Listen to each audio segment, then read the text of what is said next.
It's a short talk where peace begins. We talk life, love, and what's within. Movies, healing, self-care flow. Real talk, safe space, let it grow. It's a short talk where hearts unwind. Sip your peace, speak your mind. It's not your talk, feel the vibe. It's your moment, come alive.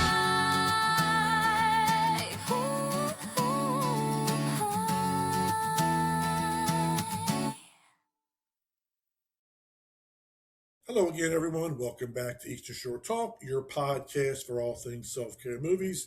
If this is your first time tuning in, welcome. We're glad to have you. If you're watching on YouTube, make sure to hit like, hit subscribe, and leave a comment below. If you're listening on one of the other podcast platforms, hit follow, hit subscribe, and make sure to leave a comment or review. It helps us big time. This is episode 98. I'm Jay Watson. And I'm Cathy Castle.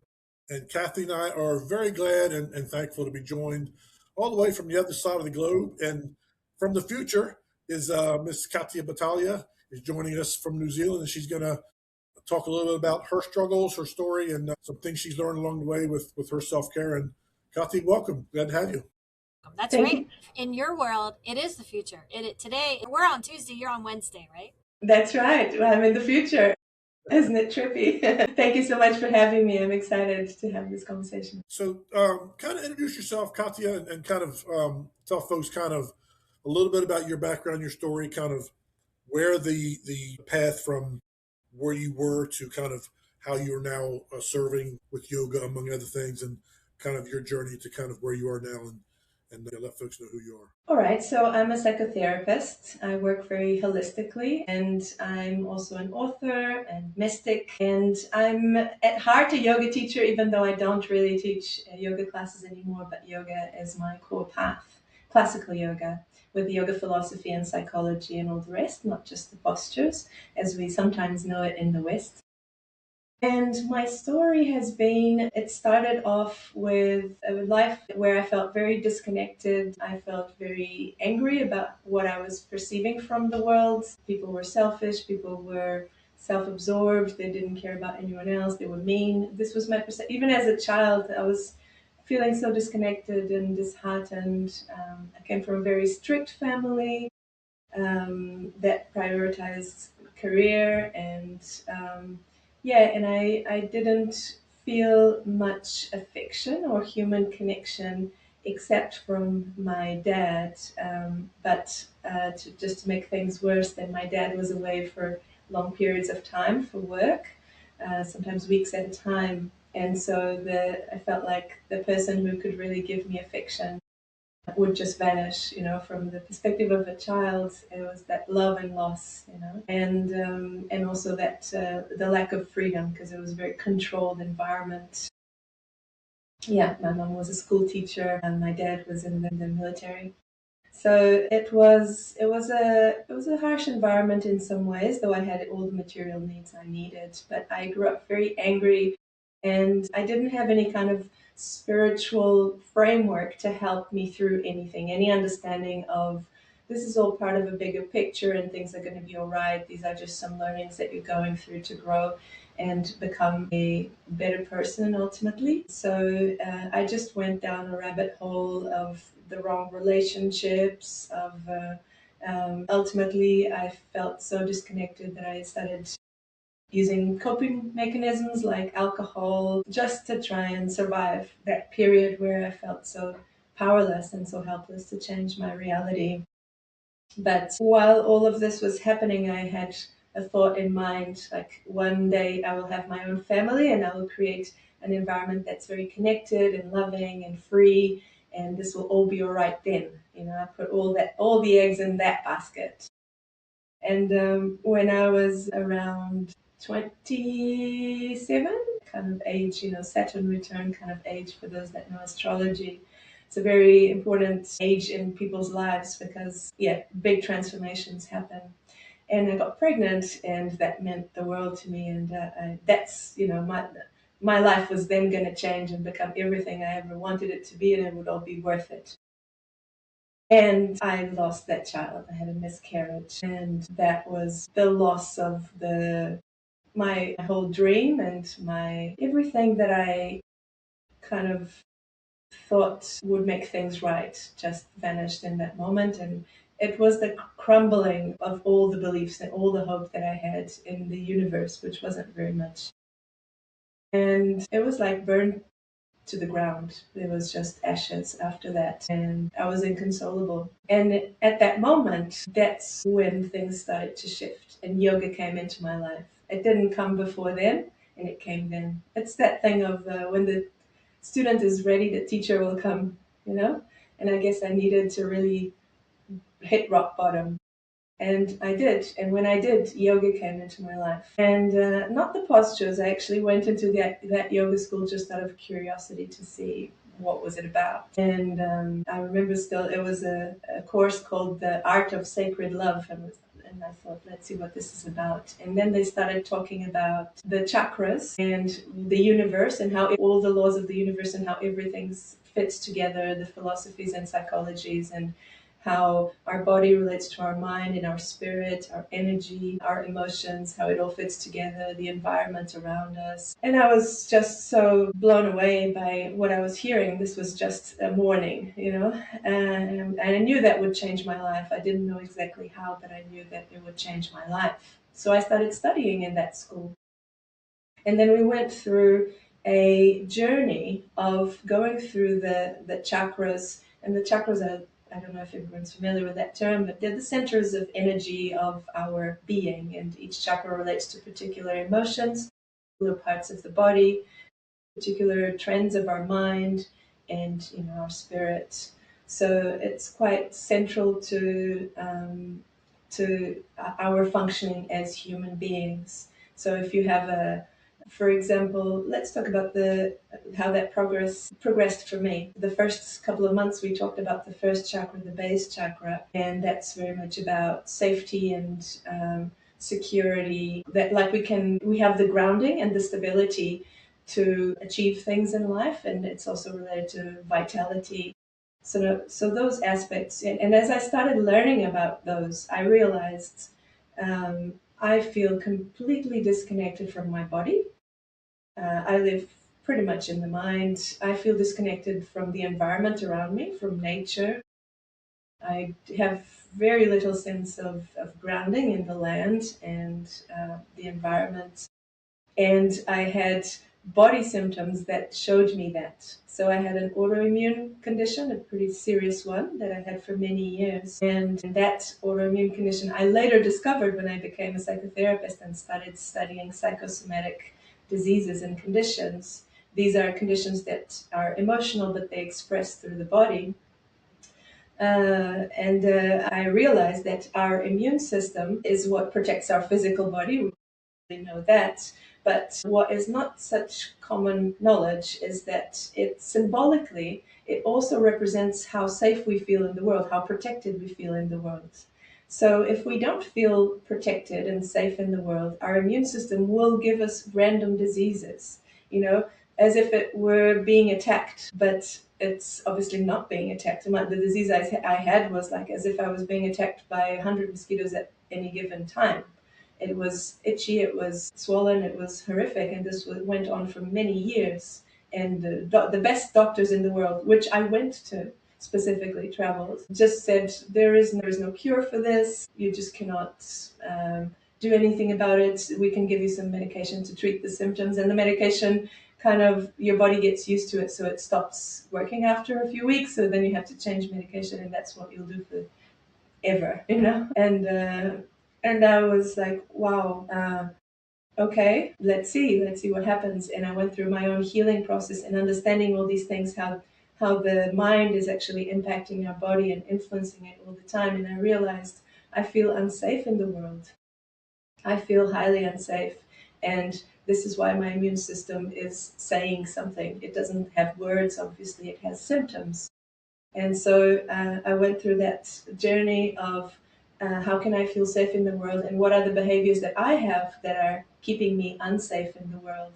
And so that meant things like lack of boundaries, always feeling like I have to say yes to things, that I have to please people and go with what they want. So I had to go and analyze myself, all the things that were keeping me unsafe, especially in relationships, and address those. And when I started to feel safe in the world, that disease just vanished. No more medication, anything. So it's just an example of how I deeply feel like everything is connected, and yoga was taking me through that process of the chakras one by one, because then each chakra relates to its own emotional patterns, mental patterns, and as I was analyzing them, this was having an impact in my body. For example, still on that first chakra, it relates to the sense of smell. So each chakra relates to one of the senses. My sense of smell actually improved. I had very little sense of smell, and suddenly I had almost a super smell, and just I used to have kidney problems, just issues that my kidneys didn't really work very well, which is also related to that first chakra.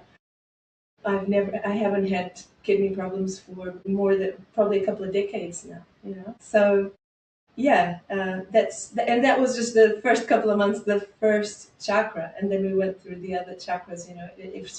I've actually even written a book about this kind of journey that I've went through. It's called Echoes of the Timeless, and it goes through that journey. For each chakra, there was so many realizations, so many teachings, and parts of me that were confronting to be faced with.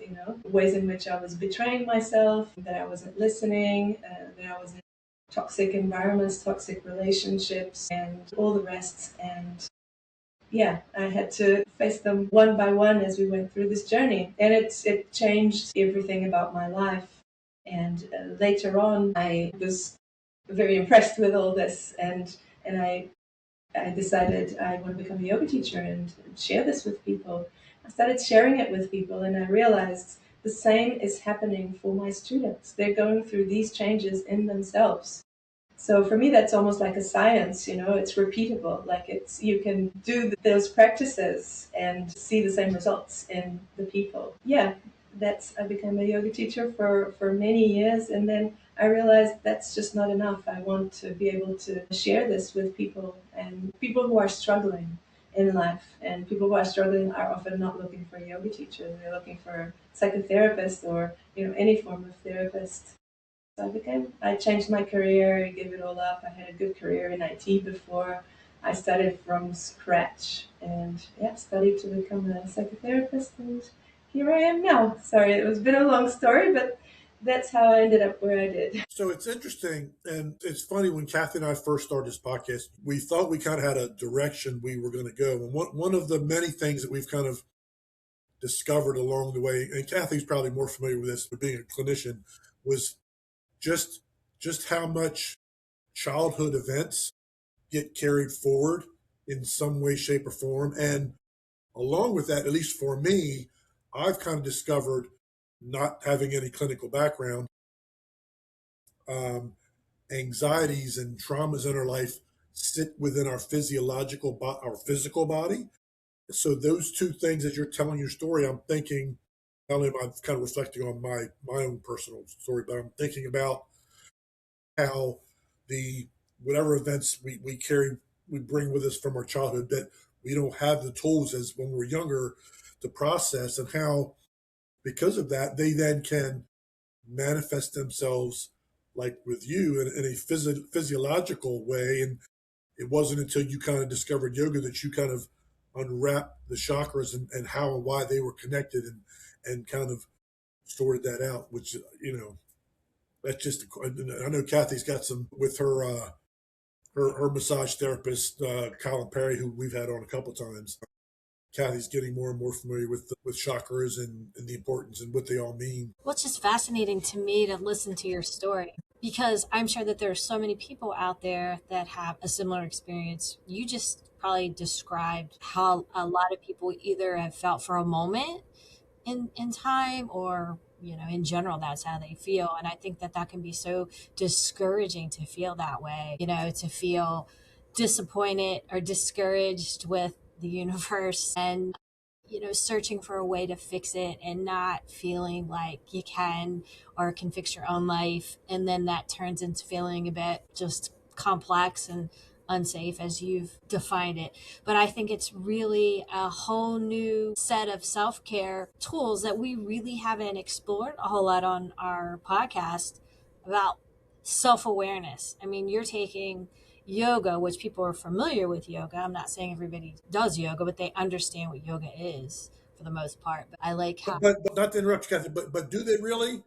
Because even as someone who was, I was a former personal trainer, and like I had what I thought yoga was, but as Vance has come on and talked about it, and now Katia, it's more, for lack of a better term, it's more personal and much more internal than I ever thought it was, Yeah. or at least can be or should be, and that's eye opening to me. And again, I have a personal training background. Well, when you say this, Jay, in our American culture, I'm making a judgment here. I would say at times we can generalize yoga and forms of self care as yoga as sort of some hocus pocus sometimes, don't you think? Like in our culture, I Yeah, don't know and I about think a lot of people, at least here in the states, probably do. like if you're talking about chakras, are like, oh boy, we're just reading the tea leaves. But it really takes a mature and self-aware person to take a step back and say, okay, all these things are not working. Whatever I'm doing is not working. I'm on the highway to disaster. So how do I take a step back? And whatever the method is, whether it's yoga or meditation, whatever it is, it's really a journey with yourself and how you're responding, how you're reacting, how to pivot that so that you can show up as a self-regulated person and that you can handle all the things life's giving you, because all at the end of the day, all we can handle is ourselves and how we react. And then hopefully if we're reacting better, then the relationships are better and then we're all better. That was Yeah. And yoga can be seen as some people see it as just exercise and stretches, and some people will see it as woo woo stuff like the tea leaf situation. But and me, I'm a bit like that as well. If I don't see something working, if I don't have proof that something works, I don't really believe in it. And this was the thing that caught me about yoga was that they told me you don't need to believe in anything. Do the practices and see the results for yourself. And I'll just give you another example, and you'll tell me how can you say this isn't true, you know? So let's go to the second chakra. You know, second chakra is about social connections, interactions, and sensuality, sexuality. It's the element of the water, so we go with the flow, with what's pleasurable or adaptable, you know, that kind of thing. Or the opposite, like if it's blocked, then we're very rigid and have social anxiety, or social skills are impaired, or we have sexual issues, or we're not connected to our sensuality. And so as I started to learn about this chakra, the teacher told us, the class, when he was a student, his teacher told him that when we started activating that chakra, we become highly social. There's something about us that starts attracting this energy of people being drawn to us. And so people start kind of being drawn to you, reaching out to you, talking to you out of the blue, and you won't even see it coming. And this is what my teacher said.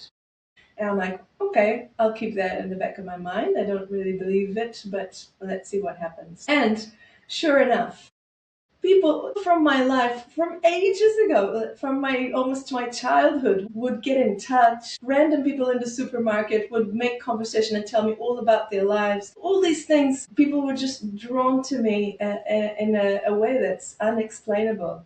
And the other part of it, yeah, Santa Claus. When we vibrate certain energies, we attract similar energies onto ourselves. This is a very widely known rule and accepted rule in yoga, the rule of the law of the universe, let's say. We attract similar energies. And the healing aspect of it. This chakra is also related to healing, but also it has its own organs. And having experienced some sexual trauma in my life, I had endometriosis. And a lot of, if you have women in the audience, perhaps many of them might be able to relate to this because it's widespread endometriosis these days. And there's a strong link with endometriosis and sexual abuse. And just toxic relationship with the masculine, where there's some fear there. And so our internal flow of the womb, instead of being inwards and yin, as we call it in yoga, and holding the cells of the womb inside, it becomes outwards because we want to kick it out. We don't want to be vulnerable and exposed. We want to be emissive or yang, and we want those cells out. And so those cells start spreading through our ovaries or the walls of outside walls of the womb, and they create endometriosis. And and I had a 3 centimeter cyst like attached to my right ovary. You know, that's pretty substantial. Some people have even bigger. But I had a 3 centimeter cyst, and I went to a conventional doctor, and she told me, okay, here's some medication for that. I'm like, oh, great. So will this cure the cyst? No, no, this doesn't cure anything. It just prevents more symptoms. And I was like, oh, okay. And then how long would I take it for? Oh, you have to take it for the rest of your life. So in the end, I didn't even look at that prescription. I'm like, no. But by then I was in yoga for a while. I'm like, that is not going to be the way. So I started working on the second chakra, which relates to those energies of, those organs of the uterus and the ovaries, etc. And a few months later, there's no cyst. Like they looked for it with the scan and everything. Cyst is gone. So yeah, how can how is this woo woo? It's strange. It's mysterious for sure. But how can I deny that this was true? I have the scans.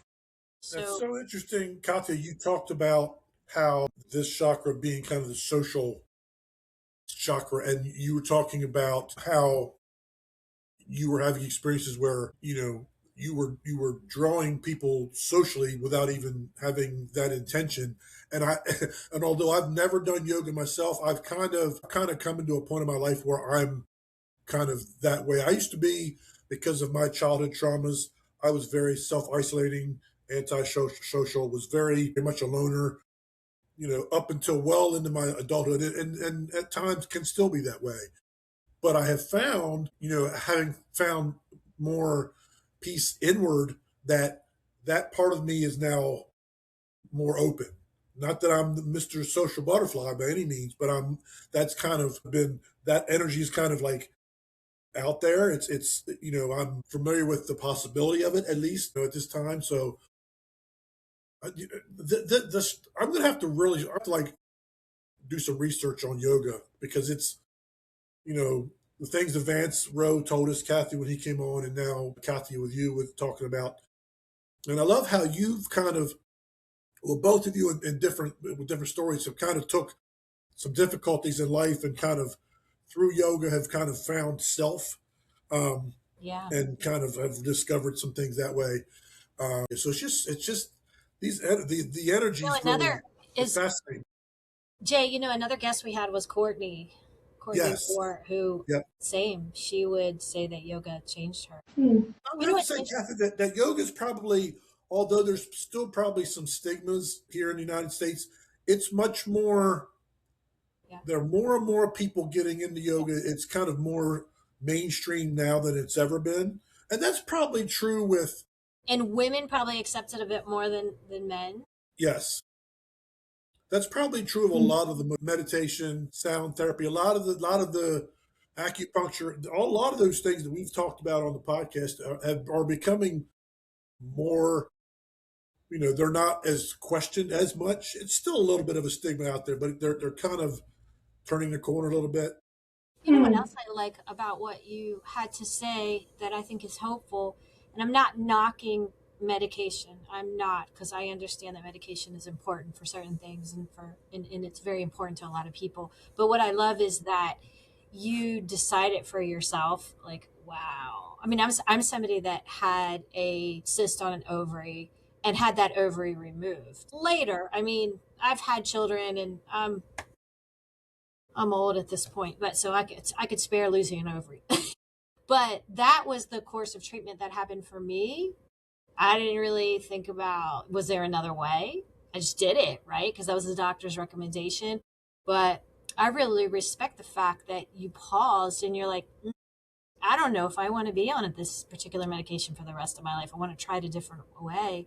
And how incredible that was not detected anymore based on, here's a little different way to treat this, or you're choosing to treat that. I don't know. I just love when there's different choices for people instead of always being a medication. That's so true. And a big part of the issue is, as you say, that people aren't aware of the choices. People are severely disempowered, and I think the West is really stimulating that disempowerment, like telling us that our bodies, they don't know what they're doing, they're a bit dumb, and medication knows best, and doctors know best. Again, I also have nothing against medication, and there's a place for it, but it's not to replace the inner work. And our body, for me and my perception, has infinite wisdom, much more wisdom than our mind, because our mind is like that tip of the iceberg situation where we can only access consciously the very top of it, but there's much more underneath, and that part is subconscious. But that part has so much wisdom. The wisdom of our soul is there, the wisdom of our deep emotions are there, is there, and it's constantly showing us things through our body. And when we suppress that through medication or through alcohol, through anything, we no longer have access to that source of wisdom, which it dampens it. I'll give you another example. Like today, I had a massage before I came here. I've been here all day. When I came back for the podcast, when I came back to work, and I do a massage once a month. So my massage therapist, Colin Perry, she does a lot of lymphatic drainage, and she did some on my midsection today. I don't even think we've ever done that before. That was quite interesting to me. Anyway, and then I was coming back to work and I was sharing with some of my coworkers about that experience, and then they're like, well, where does the lymphatic drainage go? And I'm like, I think in the bloodstream. I don't know if I have a good explanation right now. So then I looked up the whole thing, and I thought, what an incredible thing our body is. Like the lymph nodes are filtering and holding those toxins, and then I guess ideally pushing it into the bloodstream. Sometimes we need to help it because it's stuck, right? I guess that's the lymphatic drain. And then it goes to our kidneys and our liver to further process, and then it's gone through our body's ways, through sweat or going to the bathroom. But I thought, what an incredible machine our body is to do that kind of work. But we've also got to do the work to get our body to do the work, right? We've got to recognize all the stress and toxins and whatever. And if it's all clogged up in our system, how to find ways, whether it's yogurt. Yeah, yogurt too. Yogurt, yoga, lymphatic drain, whatever the mechanism is to get rid of all the junk. That's so true. And I give that example in my book. Can't remember this exactly by heart, but it's something like we have 40 trillion cells, something ridiculous like that in our body, powering intensely complex systems like the respiratory system, the digestive, the autoimmune system, like all of that. Each cell knows what to do, and they're all doing this incredible work all the time. How do we think that our body is stupid and it's just throwing useless symptoms? It makes no sense. And the body can be, well, we can think that, or we can consider the body as a tool. And from a yoga perspective, and even psychotherapy perspective, the body can be a super useful tool. Even just if we breathe slowly and deeply for a few times, and sometimes we chant in yoga, we would do this mantra, like even if you just say that for however long your breath lasts, 50 seconds is what comes to mind. Kind of thing that. Yeah, you see how you feel at the end of that minute is not how you felt at the beginning of it. It's so powerful. And my dissertation for my psychotherapy degree was actually on this. It was research on how yoga postures affect our chakras, what kind of postures will balance each chakra, and what emotions relate to that chakra and what organs. So I did that research to understand if you have a blockage, let's say let's go with the third chakra, because we've done the first two. So the third chakra, Manipura, is related to the element of fire, and it relates to digestion and the liver, and it relates to the emotions of healthy self-esteem, willpower, determination, and if it's not balanced, then it will relate to anger and pride, or pushing yourself down, like I'm no one, the opposite sides of this spectrum. And this is it's so real. I had a client once who told me, Katya, I felt so angry today. Just out of the blue, nothing happened. And I'm like, nothing happened? Oh, nothing was happening. I was just at the gym and nothing happened. I'm like, wow, okay, what were you doing at the gym? And she said, I was doing this kind of rotation of the belly, rotating like kind of the chest, one side and the other, like warming up, and I was doing this these twists, basically abdominal twists, just that. And suddenly I started becoming so angry, and I thought to myself, yes, of course, because the third chakra relates to anger if it's not balanced. That the twists, abdominal twists, are one of the things that activates the third chakra. So if you really activate the third chakra, but it's really imbalanced, then you will feel the negative aspects of it, which is a whole lot of anger that comes out of the blue. So for me, this is so clear. Watch And the twists. What's your twists? And it's just a simple example. And if you don't know this reality, if you don't know what's behind reality and life and the body and the soul and all of that, then you might just be really puzzled by life. But if you know it, then you're resourced and you're empowered to actually change things. So I find it so interesting that, at least from my personal journey, kind of the more internal I have looked and the more self I have focused on, the more at peace I've gotten. But it's as I'm hearing you talk, Kathy, it's very apparent to me that there's so much more going on with any of us Mm. internally, and I don't mean physically internally. I just mean the whole of ourself. And whether you want to describe it as your soul, energy, whatever it is, there's the unseen that we should realize is there. There's just so much more going on within the self, not just the body of self, but the whole self, if that makes any sense.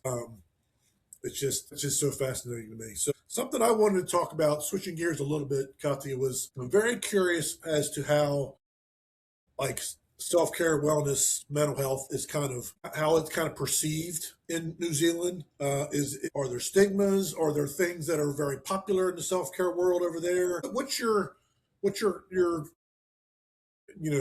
are your thoughts on, like, how things are in the self-care and wellness world in New Zealand generally? Well, it has a lot of Western influence, so it's still very much a reactive system. So you wouldn't be very proactive about your health. It's more like, okay, I have a disease now, I'm going to treat it, I'm going to go to the doctor. So it's still pretty conventional. That said, it's starting to open up a little bit. So, for instance, I worked for Auckland Hospital in a psychosomatic team that accepted that people's physical conditions are not necessarily just physical, and they have to do with our traumas and our emotions and all that. And so there was already that. But that said, we were considered kind of woo-woo by a lot of the doctors in the hospital. So there's kind of an intention to be a bit more holistic, I think. And because it's a bicultural country, I guess maybe not everyone knows this, but it's partially English, I guess, and partially Maori, the indigenous people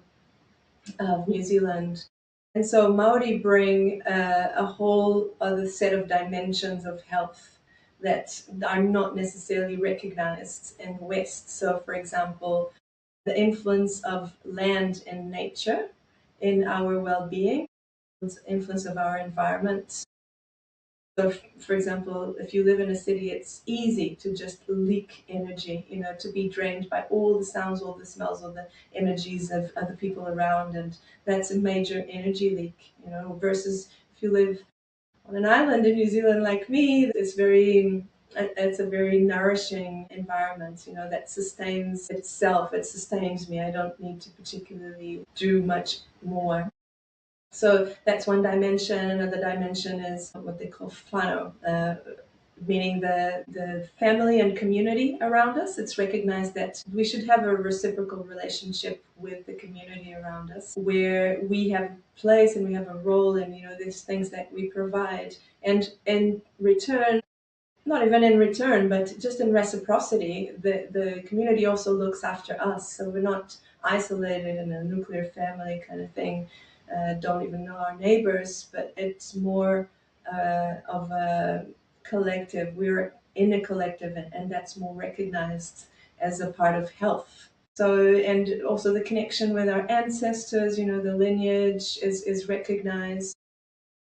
The strength of our ancestors, the spirit of our ancestors, how does that support us? How does that empower us? And spirit is also recognized in Maori tradition. And I guess there is the influence of that in the healthcare system, but again, a very limited influence. I guess it would be ideal if it was an equal influence between Western and Maori, but it's not realistically. So yeah, the recognition that we have a spirit, we have a soul path, we have something deeper in us that if we're disconnected from, then that is not conducive to well-being. So see, these areas that are recognized as having an impact, but you don't really see too much of that in the healthcare system, really.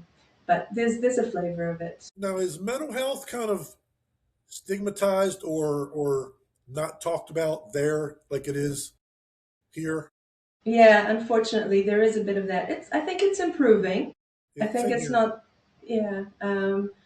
I think, but still, some of my clients would probably not admit to having a psychotherapist unless they get really excited about therapy, and then they'll tell everyone. But yeah, there's still a bit of stigma around it, unfortunately. I'm really curious the name of your book. You may have said it, but Yeah. It's an award-winning book. True. Yes, yes. It has just won the Independent Press Award 2026 for visionary fiction. So yeah, it's called Echoes of the Timeless, and it's on Amazon and all the things, and it's also in Audible as an audiobook. Echoes Yeah, of the Timeless. yeah, that's And you a discuss all of the chakra. yes. It's fiction, so it's like a narrative, like a journey, so of personal experience, and but yeah, it does go through the chakras and the different emotions and realizations that it can be felt along that journey. And it's a journey of healing, of awakening, of going through different countries, different traditions. So not even just yoga. There's, traveling with shamans in Peru, and, trekking the Himalayas. There's different settings, different lands that bring different teachings. So yeah, story. Well, congratulations on your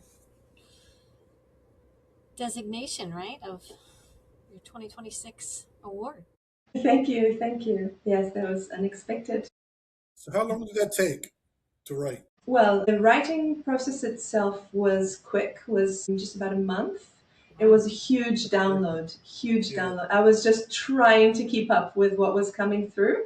It was even like my mind wasn't even almost engaged in it. It was just trying, I was just trying to write everything that was coming through it as if it was coming through something bigger than me.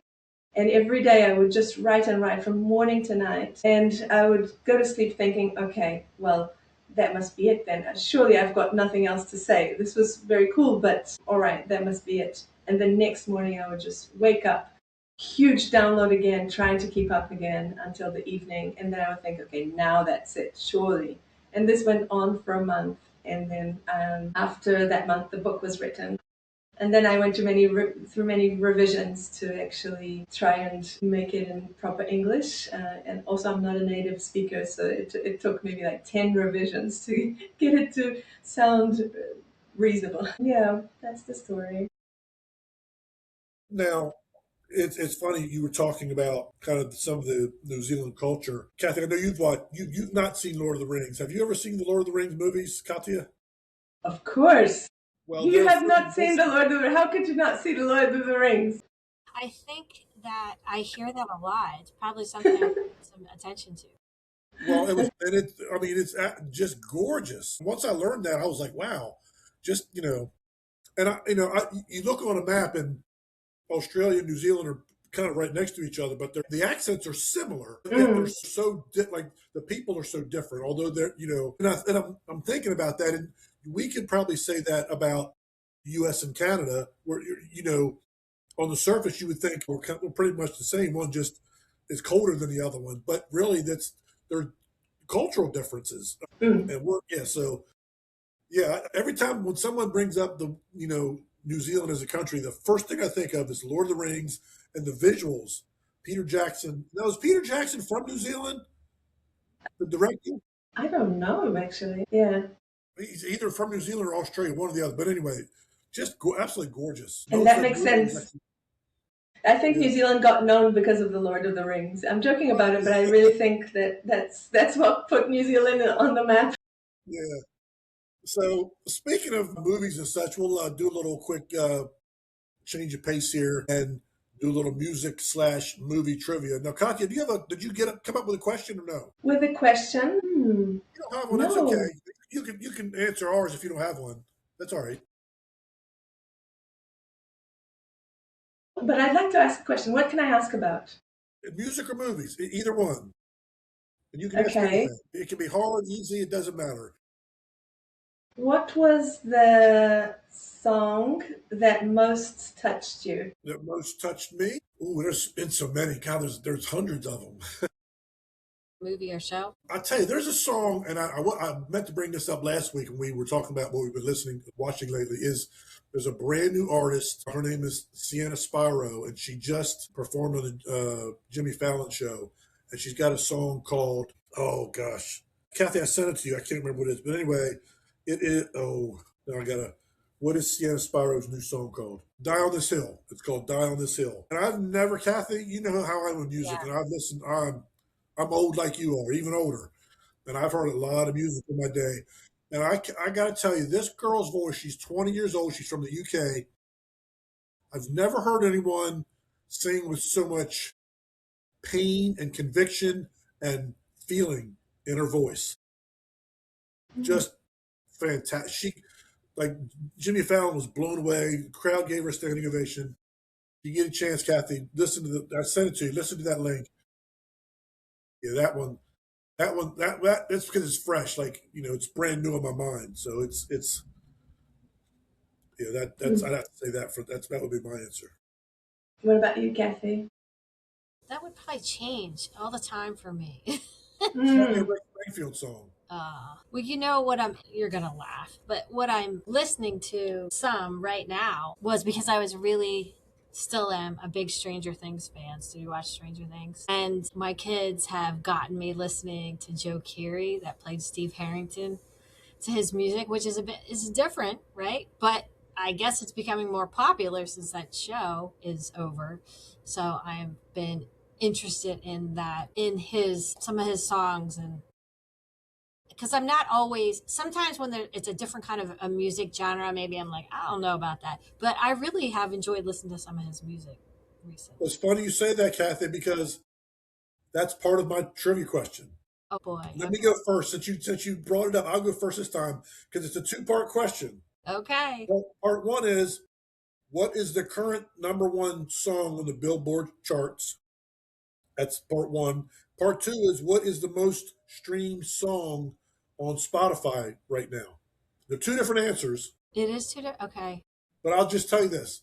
Joe Keery, he's called Djo. It's Well, but my kids say that's not accurate. That's how what? it looks. But they said it's just Joe. The D is silent. Oh yeah, yeah. Okay, okay.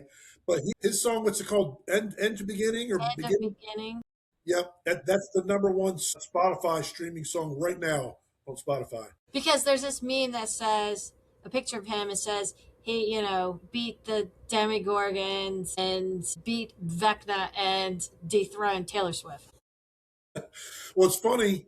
The guy that plays Jonathan is also a musician, and he is on the album He plays on the album with him on I his didn't realize album. that. I know he And references him in a song. they did an interview, and it's him and Jonathan and what's her name?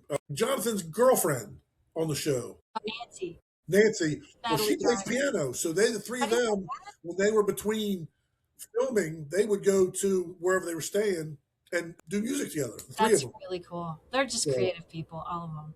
So so what that was the other? I don't know what the well, other okay. So what's the current number one song on the is. Billboard charts? And It's beginning. a different song. Joe Keery's got the Spotify number one Okay, streaming. But this one, you'll probably know who it is, maybe not which song. I have no idea. It's Taylor Swift. That Ophelia, whatever. Yeah. I'm not a Taylor Swift. Swiftie, as you can say. I was kind of like I'm not really. The Fate of Ophelia. sarcastic. And it just became number one last week, so it's brand new. It's the first week for number one. But it's interesting how they're two different. And she's not even in. She's not even on the Spotify charts at all.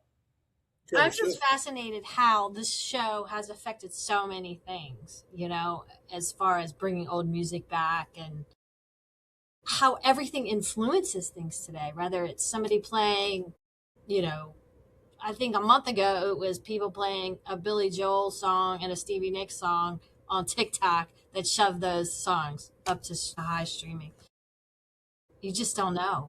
Well, it's funny, Cathy. I was watching my show that I like called Tell Me Lies, and I could swore I heard Kate Bush in the background.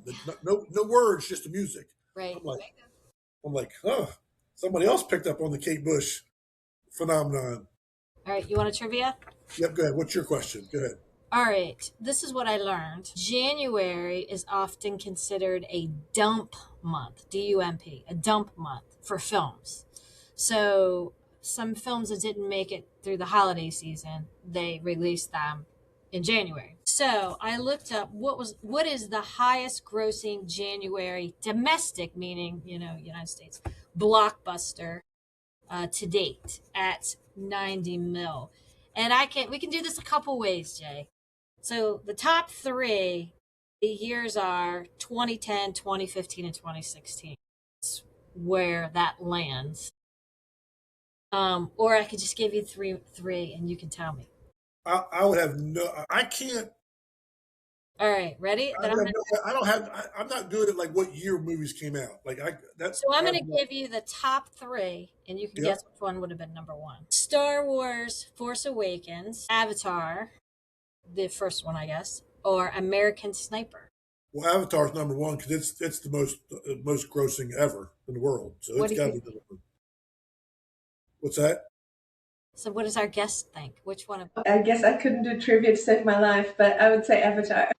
So it isn't. It's Star Wars, but just for January. Just for January. Okay. January, of course. So it was Star Wars: Force Awakens in 2016, and then it was American Sniper, and then third was Avatar. Now, obviously, we know Avatar ended up overall. Yeah. I just thought that was interesting about January, just a January thing. There you go. I did So not know perfect segue. Speaking of Avatar, so Katya, you've seen the newest Avatar movie. Yes, indeed. Yes. I don't think I had ever cried that much in a movie.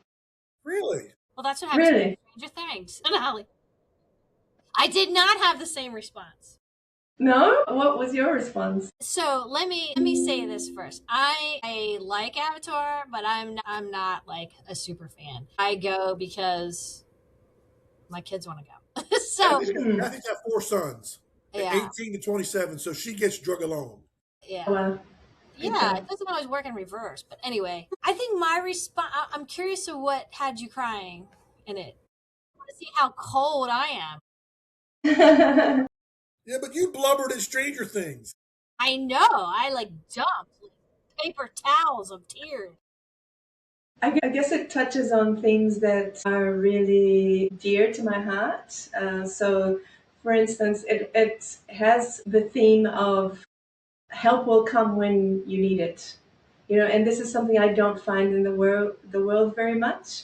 I found that in my life. So, for example, I've been in physically abusive relationships, and like I've tried to tell people, but no one really came to help me. And I had this theme of look at me, like just see my suffering and come help me. Anyone help me. Personally, I didn't feel like I received that help very much for a very long time, or most of my life. And I feel like maybe even the profession I'm in right now as a psychotherapist is designed to help people, to be that person that I haven't had.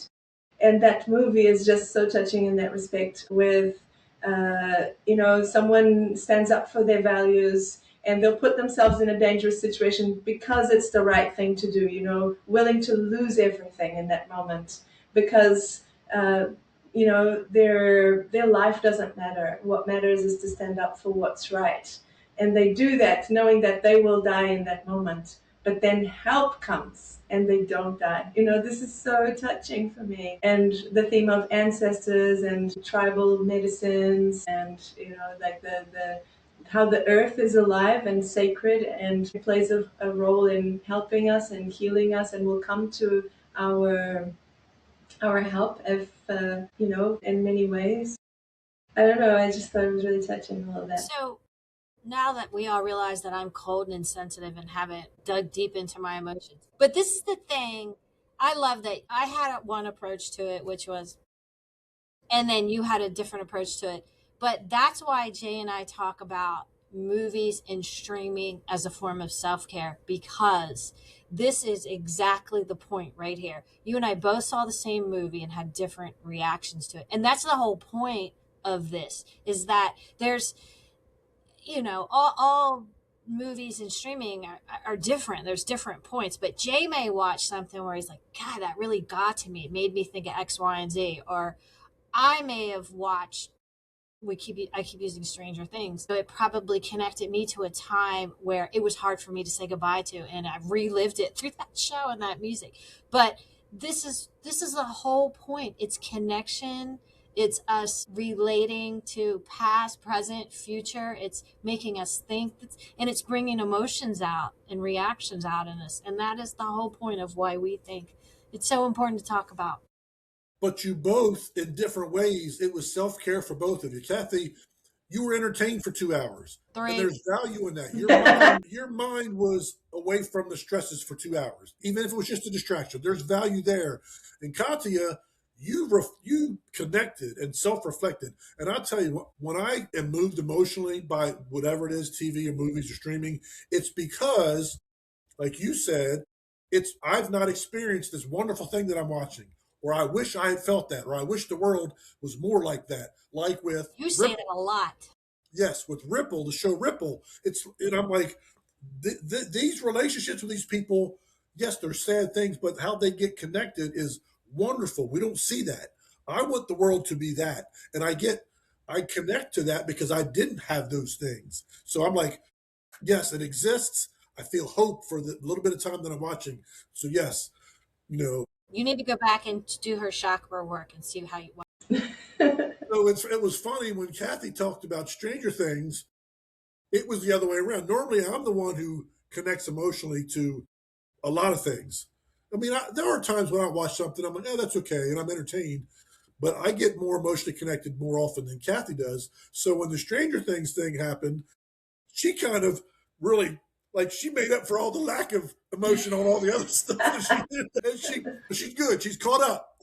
It's funny though, because we're knocking on the door of 100 episodes, which means we've talked about movies and streaming 100 times, right? I'm finding, I didn't really think about it. I just watched something, or I'd go to the movies, or I'd watch something on TV, and I would, like you said, be entertained. Now I find myself, probably because we talk about it all the time, weekly, is now I am connecting to the emotions of how something affects me. And the second thing I'm doing is I'm becoming quite the critic, where I'll be like, yeah, that was terrible acting. Oh, that was amazing acting.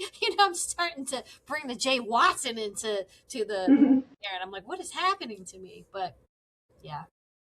It's interesting, Kathy. On next week's show, we have our high school friend and Hollywood producer, Chris Moore, is going to come on and talk about the self care and movies connection and how if Netflix buys Warner Brothers, how that's going to affect movie theaters. Because movie theaters here in the United States are dwindling. It's kind of going away. It's in danger, to be quite honest with you.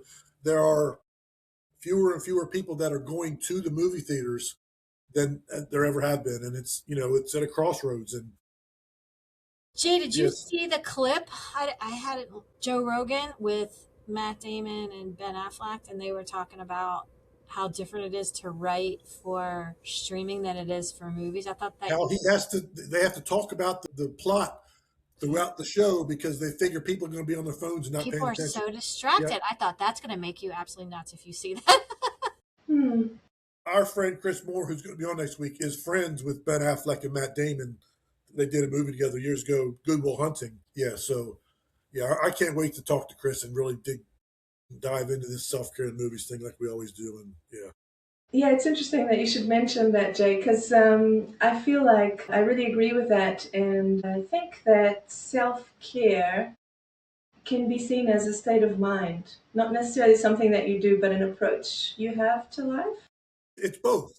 Yeah, Yeah, yeah, exactly. They go together. And I can see how movies would be a way to bring self care in. So, and even I could extend that to the way that we define in my tradition, we define yoga slash tantra, which is the more specific lineage. We define it as the science of awakening through every circumstance in life.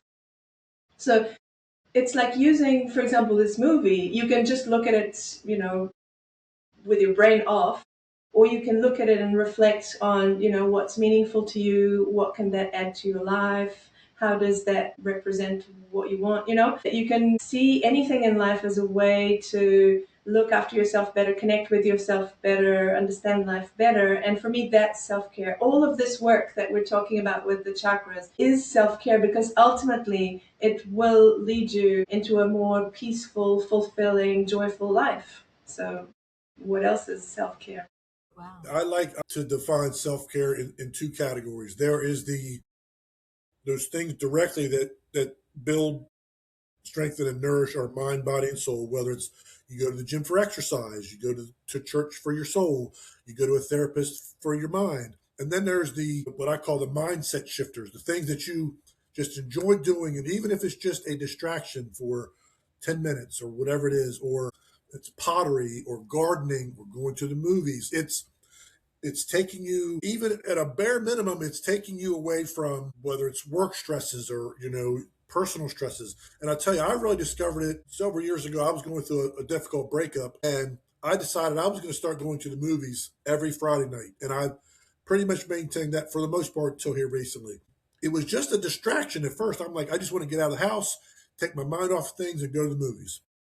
Well, I started discovering that as I was driving to the theater, I could feel my body like relax physically, like a big giant exhale. And I'm like, wait a minute.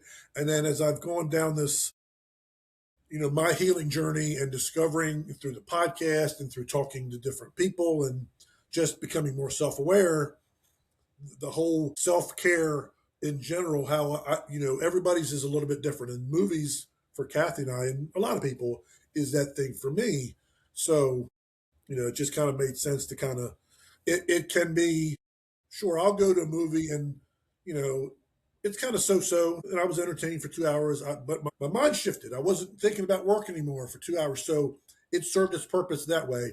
And then there's the ones like the show Ripple for me, where it's like I self reflect and it impacts me, and I think and I learn, and it's not like I leave the theater and the movie goes away. Like for days, I'm still thinking Ripple. When I see previews or whatever. So I think there's kind of, and they both have their purpose. There's two kind of categories for self care. There's the direct and specific, the kind of focus things, and then there's the okay, what are the things that I do reading? Like I said, different things. It's a million different things. I can take my mind to a away from the unpeaceful towards the peaceful, or just as a distraction at the very least. And both kind of serve a purpose. And it's all Yeah, about self, definitely. all of the self. Yeah. Yeah, definitely. And doing those things that calm the nervous system, because you're really present, right, in that moment where you're, doing pottery or drawing or whatever you're doing, you're really present. Nothing else is happening in that moment, and that's really having a huge impact on the nervous system. And that will set the scene for, you know, anything that's to come. It's essential to have a calm nervous system because everything else also relies on that. We're all the way across the world, but we're all in the same playground. Page. Although our journeys will all kind of have their own footprint because we're all going to have different circumstances and approaches to how we get to a peaceful place. That's kind of ultimately what we all are kind of striving for, or at least should be, is that internal Self-regulation. peace and happiness and fulfillment from inside. I like to say, live your life inside out. Yeah. So And anyway, I like that it's neutral. Jay always, he has the best non-clinical term that we just all try to get to neutral. yeah, if you're in a bad way, you can't go from 0 to 10 right away. So my thing has always been kind of my tool is I can't see ultimate happiness from where I am. If I'm in a bad place, I can't. Happiness is so far away from what I can do in the moment, but I can see neutral. I can see where some of my anxiety symptoms go away. I can get to there. I have steps that can get me to neutral. Then I can kind of regroup, kind of take a pause, and now I'm like, okay, now let's go. Let's take this the next step. I can kind of see happiness and fulfillment from neutral, but I can't see it from a Like really you bad got, place. if you're climbing the mountain, you got to find the ledge. You got to take a break. You got to take, can't go all the way to the top. You got to take a breath. Mm, so true. Catia, thank you so much for joining us. It's been a pleasure. It's been interesting hearing the New Zealand is different in some ways and very similar in other ways to how we deal with things here in the United States with self care and wellness. Tell everyone again, real quick, the name of your book and how they can get a hold of it. Echoes of the Timeless. And it's on Amazon, Kobo, Apple Books, like all the Audible things. Or just reach me on my website, catiabatalha.org. There's my socials there and everything. Yeah. Thank you so much, Jay, and thank you, Cathy. It's been great to talk with you. And yeah, I really enjoyed that. We appreciate you. Thanks again, Catia. Thanks everyone for listening. Take care, and we'll see you next time on Eat Your Short Talk. Take care, guys.